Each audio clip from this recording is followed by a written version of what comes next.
오늘 말씀의 제목은 자기를 부인하는 제자의 삶입니다. 자기를 부인하는 제자의 삶.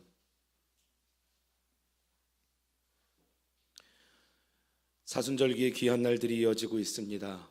어제는 참 뜻깊은 밤이었고 은혜가 충만한 밤이었습니다. 그 밤에 이어서 오늘도 주님께 첫 시간을 드리려 이 거룩한 성전, 아름다운 성전에 나오신 여러분 모두에게 하나님의 사랑이 충만케 되는 은혜가 있기를 주의 이름으로 간절히 축원합니다. 사순절기 넷째 주, 우리는 예수님의 제자된 삶이 무엇일까에 대하여 나누고 있습니다. 오늘은 그 6번째, 자기를 부인하는 제자의 삶을 나눕니다. 주님은 오늘 베드로에게 자신을 부인하고 따라오는 제자에 대하여 말씀하고 계십니다. 말씀 34절입니다. 무리와 제자들을 불러 이르시되 누구든지 나를 따라오려거든 자기를 부인하고 자기 십자가를 지고 나를 따를 것이니라. 예수님의 제자와 같은 이가 되기 위해서는 누구든지 먼저 자기를 부인하는 것에서부터 시작하라는 것입니다. 만약 그리스도에 우리를 먼저 자기를 부인한다는 것은 무엇을 뜻하는 것이며 자기 십자가란 무엇인가 우리는 그것부터 이해할 것입니다. 여기서부터 예수 그리스도의 제자된 삶이 시작된다고 주님께서 우리에게 말씀하고 계시기 때문입니다. 오늘 본문에서 십자가로 번역된 성경의 원어는 사실 그 곧게 선 기둥을 의미합니다. 사순절기에 있어서, 나아가 기독교에 있어서 가장 상징적이며 예수님의 그 헌신적인 사랑을 의미하는 것입니다. 그런데 조금 더 이 십자가에 대해서 알아보고자 할 때에 원어적인 의미로 서게 하다 혹은 두다라는 의미 또한 발견할 수가 있습니다. 이 단어에는 가까이 서다, 확고한 마음을 갖다, 권리를 포기하지 않다라는 의미 또한 포함됩니다. 위로 곧게 세워진 기둥은 하나님에 대하여 가까이 서고 확고한 마음을 가지며 그 권리를 포기하지 않는다라는 의미가 있는 것입니다. 또 오늘 부인하다라는 의미로 해석되어진 것에는 포기하다라는 의미 또한 그 안에 내재되어 있습니다. 그래서 십자가와 부인이라는 단어가 합쳐질 때에 우리가 전혀 생각하지 못했던 아름다운 뜻이 한 가지 더 발견되게 됩니다. 가까이 서기 위해 포기하다 혹은 확고한 마음을 갖기 위해 포기하다. 우리는 복음서에 나와 있는 예수님의 삶을 누구보다도 잘 알고 있습니다. 그렇다면 오늘 가까이 서기 위해 포기하다 혹은 확고한 마음을 갖기 위해 포기하다라는 것이 어떤 것을 의미하는지 우리는 너무나도 쉽게 알 줄 믿습니다. 십자가에서의 주님은 몇 번이나 그 자리를 피하실 수 있었습니다. 몇 번이나 다른 삶을 살아갈 수 있었다는 이야기입니다. 오늘 그 삶을 제자들 앞에서 말씀하실 때에 또한 자기에게 이제 앞으로 이루어질 그 끔찍한 일들을 드러내놓고 제자들에게 말씀하실 때에 제자들은 그 내용이 얼마나 현실적이고 참혹했던지 너무나도 놀랍니다. 거기에 베드로는 항변까지 했었다고 성경은 기록하고 있습니다. 이 가운데 주어진 주님의 말씀이 33절에 이어집니다. 예수께서 돌이키사 제자들을 보시며 베드로를 꾸짖어 이르시되 사탄아 내 뒤로 물러가라. 내가 하나님의 일을 생각하지 아니하고 도리어 사람의 일을 생각하는도다 하시고, 베드로를 꾸짖으시는데 주님은 분명 말씀에서 제자들을 향하여 보시고 베드로를 꾸짖으셨다 말씀합니다. 베드로만이 이야기했을 뿐 사실 모든 모인 제자들의 그 마음속에 베드로와 똑같은 마음이 있었다는 것입니다. 모두가 예수님의 말씀하신 앞의 일들, 이제 벌어질 일들, 주님께서 말씀하실 그 모든 일들을 인정하기가 너무나도 어려웠던 것입니다. 왜 그러한 마음을 가졌을까? 우리는 후에 다시 나누어 봐야 할 이야기입니다. 바울은 갈라디아서 2장 20절에서 이 제자들보다 더 제자다운 고백을 합니다. 내가 그리스도와 함께 십자가에 못 박혔나니 그런즉 이제는 내가 사는 것이 아니요 오직 내 안에 그리스도께서 사시는 것이라. 이제 내가 육체 가운데 사는 것은 나를 사랑하사 나를 위하여 자기를 버리신 하나님의 아들을 믿는 그 믿음 안에서 사는 것이라. 바울은 지금 육체 가운데 사는 이요 내가 이 세상을 살아가는 이유, 다시 말해 내가 지금의 세상을 살아가는 모든 이유가 나를 위하여 자신을 버리신 예수를 위해 나 또한 십자가 앞에서 내 모든 것을 버리고 부인하고 사는 것이다라고 얘기하고 있습니다. 예수를 위해 하나님 가까이 서기 위해 나를 부인하는 삶, 하나님을 가까이 모시기 위하여, 하나님에 대한 나의 뜻을 포기하지 않기 위하여 그곳에 가까이 서기 위하여 나를 부인하는 삶. 우리는 지금 바울이 고백한 것과 같은 삶을 살고 있는지 물어봐야 할 것입니다. 오늘 말씀에는 세 가지 종류의 부인하는 삶이 나옵니다. 말씀을 통하여 우리는 어떠한 삶을 살아야 할 것인지, 그러한 삶을 살고 있는지 질문하고 또 그 가운데 도전받으시고 은혜 받으시는 귀한 시간 되시기를 주의 이름으로 축원합니다. 첫 번째 말씀은 먼저 예수님의 부인이 있었다는 것입니다. 예수님의 부인이 있었습니다. 빌립보서 2장 6절에서 8절까지의 말씀입니다. 그는 근본 하나님의 본체시나 하나님과 동등됨을 취할 것으로 여기지 아니하시고 오히려 자기를 비워 종의 형체를 가지사 사람들과 같이 되셨고 사람의 모양으로 나타나사 자기를 낮추시고 죽기까지 복종하셨으니 곧 십자가에 죽으심이라. 예수님의 존재는 하나님과 동등됨을 취하지 않고 자기를 비우는 것에서부터 시작하셨다. 말씀은 그렇게 증거하고 있습니다. 자신을 포기하는 것입니다. 그것에서부터 우리와 같은 사람의 모양이 되셨고 사람과 같이 되셨다라고 말씀이 얘기하고 있습니다. 우리는 예수님의 첫 사역과 함께 끊임없이 이야기되는 광야의 시험 이야기에 대해서 잘 알고 있습니다. 성령의 이끄심으로 인하여 광야에서 40주야를 줄이신 주님께서 사탄을 만나 그 시험을 이기시는 모습을 우리는 잘 알고 있습니다.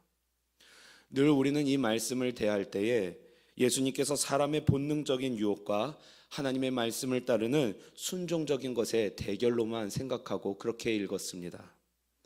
그러나 우리가 다시 한번 오늘 예수님께서 자기의 몸을 비우셨고 자기의 하나님과의 동등됨을 부인하셨다라는 이 관점에서 저와 살펴보기를 원합니다.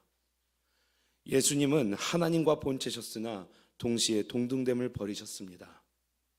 그러한 예수님이 하나님의 그 성령에 이끌려서 사탄의 시험을 받고 있는 것입니다. 원래는 사탄이 감히 예수님을 시험할 수 없는 것이 당연합니다. 사탄 또한 이 사실을 모르지 않을 것입니다. 마태복음 4장을 토대로 예수님의 시험을 살펴보면 첫 번째는 먹는 것에 대한 시험이었습니다. 돌들 보고 떡이 되게 해보라는 것입니다. 두 번째는 권능에 대한 시험이었습니다. 뛰어내려보라는 것입니다. 당신의 힘을 확증하라는 것입니다.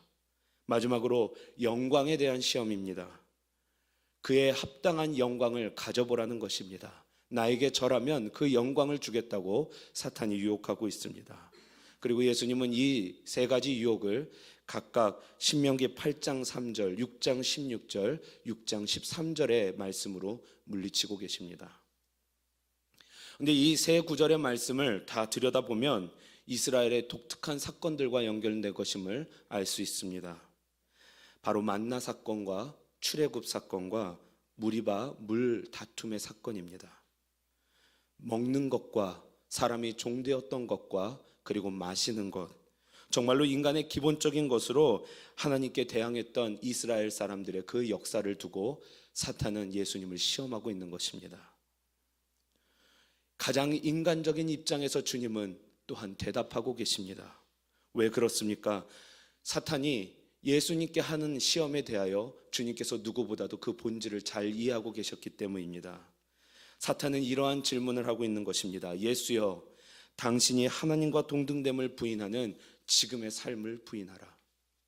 좀 더 쉽게 얘기하면 당신은 하나님과 동등되면서 우리 사람인 것처럼 굴지 말라는 것입니다. 그 본래된 권능으로 이 어려움을 쉽게 헤쳐가라고 유혹하고 있는 것입니다. 그리고 성경은 예수님께서 이 모든 시험을 이기셨다고 기록합니다. 이 말인즉슨 온전한 사람이 되셨다는 것입니다. 인간의 본성이 그것이 시험이 아니라 온전히 사람이 되는 것에 대한 시험을 이기신 주님께서 이제 베드로에게 오늘 말씀하십니다. 가장 중심은 하나님의 뜻이라는 것입니다. 사람의 일을 생각하지 말고 하나님의 일을 생각하라. 이것이 사람 된 예수님의 가장 중심된 것이었으며 오늘 베드로에게 주신 말씀입니다. 사랑하는 여러분, 지금 하나님의 일을 먼저 생각하는 삶을 살고 있다면 우리는 이를 위해 무엇을 부인해야 할지 바로 알 수 있을 것입니다. 오늘까지 제자의 삶을 무려 6가지나 나누고 있습니다. 어제까지의 삶은 우리가 수동적으로 따라야 하는 삶, 그 말씀 가운데 하나님의 명령을 무조건 따라야 한다고 생각한다면 오늘 주님께서 부인하는 삶을 우리에게 알려주신 것은 내가 먼저 내 삶을 보고 그 가운데서 생각하며 무엇을 부인할지, 다시 말하면 하나님을 위해 우리가 먼저 포기해야 할 것이 무엇인지 생각해 보라고 권면하는 것입니다. 사랑하는 여러분, 오늘 깊은 기도 가운데에 내가 하나님을 포기해야 될 그것을 깨닫고 돌아가시는 귀한 역사가 있기를 주의 이름으로 간절히 축원합니다. 두 번째 말씀은 하나님의 일을 부인하는 베드로의 삶이 있었다는 것입니다. 하나님의 일을 부인하는 베드로의 삶이 있었습니다. 다시 한번 33절의 말씀을 대합니다. 예수께서 돌이키사 제자들을 보시며 베드로를 꾸짖어 이르시되 사탄아 내 뒤로 물러가라. 내가 하나님의 일을 생각하지 아니하고 도리어 사람의 일을 생각하는도다 하시고, 분명히 베드로에게 하신 말씀이지만 제자들 모두가 혼난 말씀입니다. 그리고 그 이유는 그들이 하나님의 일을 아니라 사람의 일을 생각했기 때문이라고 주님께서 밝히십니다. 그렇다면 도대체 사람의 일이 무엇인가 우리가 생각해 볼 것입니다. 사도행전 1장에서 부활하신 주님께서 제자들과 함께 계실 때의 일입니다. 제자들은 정말 흥분되었습니다. 지금까지 그들은 주님께서 수많은 권능과 이적을 펼치실 때의 옆에 있었지만 지금 이것은 죽은 자를 살리시고 저는 자를 걷게 하시는 정도가 아니라 스스로 부활하신 주님께서 그들의 곁에 계시기 때문입니다. 일찍이 보지 못했던 권능이 자신들의 앞에 펼쳐졌습니다. 처음에는 그저 주님이 다시 돌아오신 것만에 대해서 기뻐하고 춤췄던 이 제자들은 다시 한번 자신들의 입장으로 돌아가기 시작합니다. 그리고 자신들을 위한 마음을 갖기 시작합니다. 그리고 그 마음이 주님께서 너희들에게 성령으로 너희들에게 세례를 줄 것이다라는 말씀과 함께 본물처럼 터져나오기 시작합니다. 그리고 사도행전 1장 6절이 이 제자들의 모습을 기록합니다. 그들이 모였을 때에 예수께 여쭈어 이르되 주께서 이스라엘 나라를 회복하심이 이때이니까 하니. 제자들이 한데 모여서 의논하고 드디어 예수님께 드린 말씀은 이제 다시 주님이 이 나라의 중심으로 돌아가실 때가 아닙니까? 라는 질문이었습니다. 이제 주님께서 다시금 큰 일을 행하실 때가 오지 않겠습니까? 라는 질문이었습니다. 왜 그러한 질문을 드릴지 생각해 볼 때에 제자들에게 있어서 가장 큰 아픔을 우리는 생각해 볼 수 있습니다. 제자들에게 있어서 가장 큰 아픔은 예수님께서 돌아가신 것이 아니었습니다. 그들은 제자가 되기 위하여 자신들의 모든 것을 포기했습니다. 가지고 있는 모든 것을 버리고 분명 예수님을 따랐습니다. 그런데 예수님이 돌아가시면서 그들이 투자했던 모든 것이 한순간에 물거품이 된 것입니다. 그들에게 있어서 가장 큰 아픔은 상실감이었던 것입니다. 세상 많은 사람들이 그들을 조롱합니다.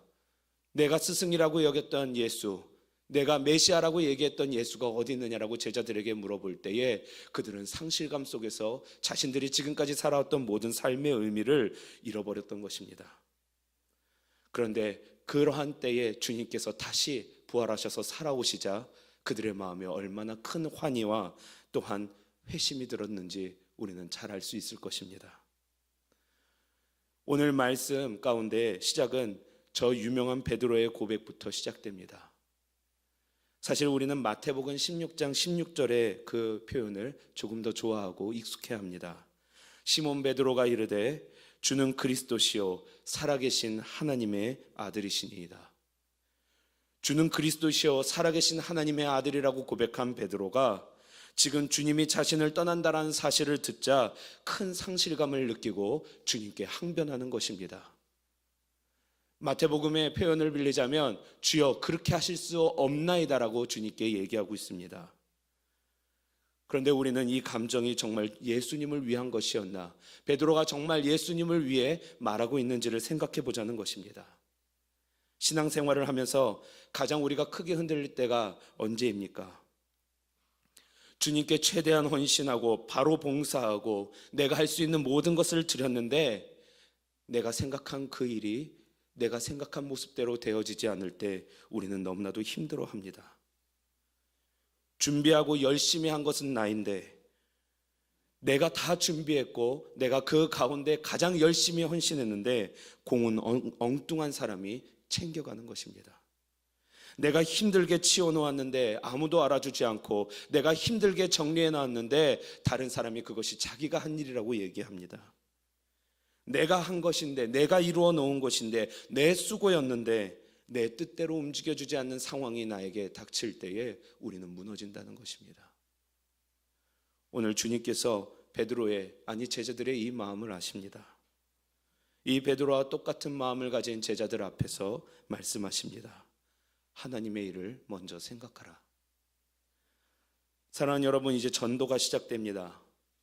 이 가운데 우리를 가장 괴롭혔던 일들이 무엇이었는지 떠올려 보시기 바랍니다. 내 뜻대로 되지 않을 때에 주님은 그것을 부인하라고 말씀하십니다. 자기 십자가, 하나님이 나를 향하여 세우고자 하시는 그 뜻을 위해 우리가 가진 그 마음, 그 이기적인 마음을 포기하라고 말씀하시는 것입니다. 어제 우리가 영상에서 보였던 차주연 지사님께서 하신 말씀이 우리 그 간증이 생각납니다. 주인을 바꾸면 너무나도 쉽다는 것입니다. 사랑하는 여러분, 지금 우리의 마음속의 주인은 누구십니까? 오늘 기도 가운데 주인을 바꾸고 주인의 뜻에 따라서 행동할 수 있는 여러분들의 삶, 베드로의 삶이 아니라 하나님께서 우리에게 가르쳐 주신 예수 그리스도의 삶이 우리 앞에 놓여지기를 주의 이름으로 간절히 축원합니다. 마지막으로 예수를 따르는 자기 부인의 삶이 있습니다. 예수를 따르는 자기 부인의 삶이 있습니다. 하루는 대신방을 하다가 가까운 사람에게 말로 형용할 수 없는 근점적인 피해를 본 성도님의 간증을 들은 적이 있습니다. 왜 간증이라고 얘기했느냐면 너무나 큰 액수를 말씀하셔서 처음에는 제가 마치 영화를 보는 것 같은 착각이 들 정도였습니다. 그런데 그 분이 다음 말을 이어가신 것이 저에게 큰 충격으로 남았습니다. 물질을 크게 잃어서 너무나 힘들었는데 그 힘든 나날들을 바로 잡아주시는 하나님의 신앙을 얻었습니다. 베드로와 제자들을 향해 그들의 마음을 바로 잡으셨던 주님은 이제 아예 무리와 제자들을 불러서 말씀하십니다. 그리고 말씀하신 것 중 하나가 가장 중요한 것이 무엇이냐라는 것에 대한 이야기였습니다. 오늘 말씀 36절의 말씀입니다. 사람이 만일 온 천하를 얻고도 자기 목숨을 잃으면 무엇이 유익하리요? 생명에 대해서 말씀하고 계시는 것입니다. 성경이 말하는 생명은 성경 중에 하나밖에 없습니다. 요한복음서 14장 6절의 말씀, 우리가 너무나도 잘 아는 말씀입니다. 예수께서 이르시되 내가 곧 길이요 진리요 생명이니 나로 말미암지 않고는 아버지께로 올 자가 없느니라. 사람이 모든 것을 가져도 예수를 잃으면 그것이 무슨 소용이 있겠냐라고 주님은 우리에게 물어보고 계시는 것입니다. 예수님을 따르는 삶은 사실 우리에게 있어서 지독한 현실과도 같을 때가 있습니다. 너무나도 어려워서 그 십자가를 지고 가는 삶이 그냥 내려놓고 도망치고 싶은 현실일 때도 있다는 것입니다. 자기의 목숨을 잃을 각오 역시 하고 자신을 따라오라고 주님은 오늘도 말씀하십니다. 그런데 그 목숨보다 중요한 생명이 예수님 안에 있다는 것입니다. 목숨에서 끝나는 것이 아니라 이어지는 생명에 의해서 주님은 우리에게 권면하고 계시는 것입니다. 우리를 살게 하는 것, 우리를 정말로 살게 하는 것, 참되게 살게 하는 그 생명에 대하여 주님은 오늘 우리에게 약속해 주십니다.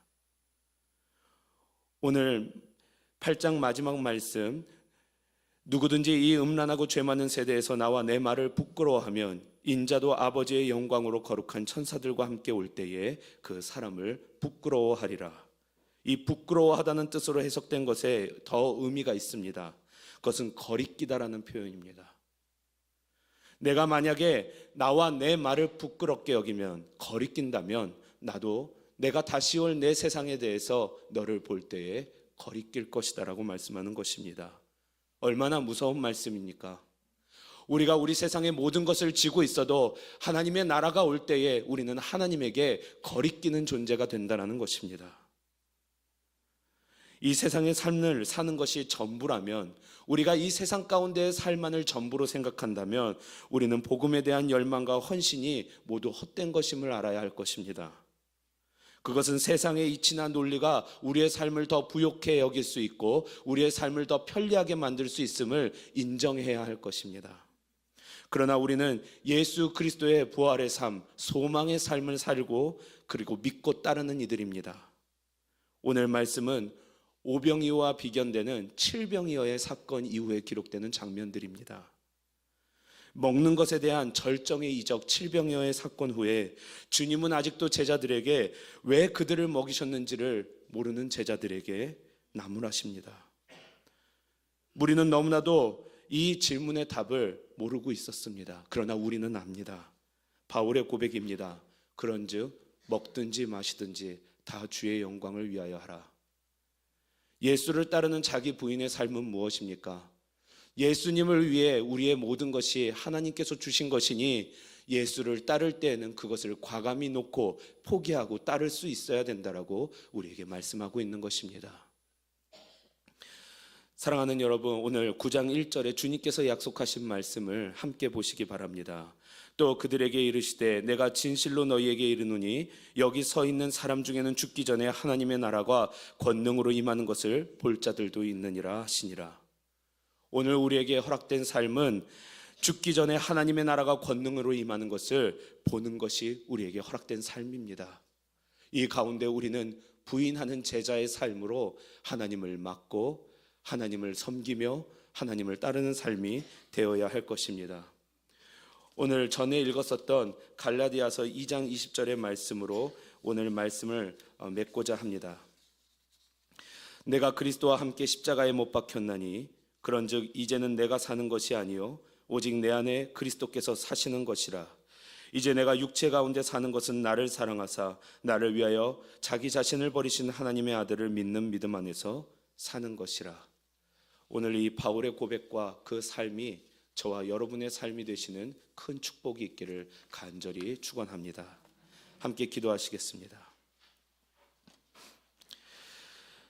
사랑의 하나님 아버지, 늘 주 안에서 십자가를 지고 따라가는 제자 되기를 원합니다. 세상의 큰 자가 되기보다 내 뜻을 펴는 것에 더 집중하기보다 주님, 우리의 연약함을 누르고 이제 누구보다도 사람 되려 하신 예수 십자가에 우리의 연약함을 모두 못 받게 하여 주시옵소서. 주께서 허락하신 우리의 길을 따르며 그 안에서 크신 주의 권능과 복을 누리게 하여 주시옵소서. 오늘도 예수 그리스도의 길을 따라 그 삶을 따라가는 제자의 삶이 되게 하셔서 우리의 이기심이 포기되는 삶이 되게 하시고 우리로 하여금 세상 곳곳에 하나님의 삶이 퍼져가고 하나님의 역사가 퍼져가는 그 제자들로 살아가게 하여 주시옵소서. 제단에 드리는 예물이 있습니다. 희망하여 주시고 그 안에 드리는 모든 중보의 제목들을 들어주시옵소서. 개인적으로 드리는 간구가 있습니다. 주님 친히 응답하여 주시고 그 삶의 목도 되게 하시사 하나님께 영광 돌리게 하여 주시옵소서. 오늘도 말씀 가운데 깊은 깨달음이 있고 하나님 주시는 말씀 가운데 돌아가시는 모든 성도의 삶이 되게 하여 주시옵소서. 언제나 우리의 길 되시는 예수 그리스도의 이름 받들어 간절히 기도드리옵나이다. 아멘.